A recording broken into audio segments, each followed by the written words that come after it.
महाराष्ट्राच्या राजकारणात सध्या एक धक्कादायक आणि वादग्रस्त प्रकरण चर्चेत आलं आहे। रोहित पवार यांनी एक मोठा दावा करत खळबळ उडवली आहे। त्यांच्या म्हणण्यानुसार अजित पवार यांच्या विरोधात काही नेत्यांनी काळ्या जादूचा वापर केला होता। रोहित पवारांनी असा आरोप केला की अजित पवारांची ताकद कमी व्हावी, त्यांचं पद जावं यासाठी काहींनी करंगळी आणि अंगठा कापले। दरम्यान अजित पवारांच्या विमान अपघाताच्या तपासावरही त्यांनी प्रश्न उपस्थित केले। महाराष्ट्रात अनेक ठिकाणी एफआयआर दाखल करण्याचा प्रयत्न झाला, पण तो स्वीकारला गेला नाही। त्यामुळे त्यांनी थेट बेंगळुरू येथे जाऊन 0 एफआयआर दाखल केला।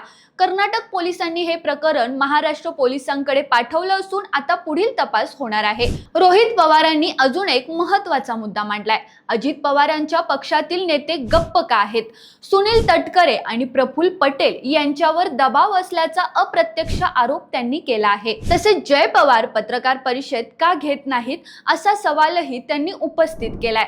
ही संपूर्ण घटना आता राजकीय वर्तुळात मोठा वाद निर्माण करत आहे। काळ्या जादूचे आरोप, अपघाताचा तपास आणि राजकीय दबाव या तिन्ही गोष्टींमुळे पुढे आणखी मोठे खुलासे होण्याची शक्यता व्यक्त केली जात आहे।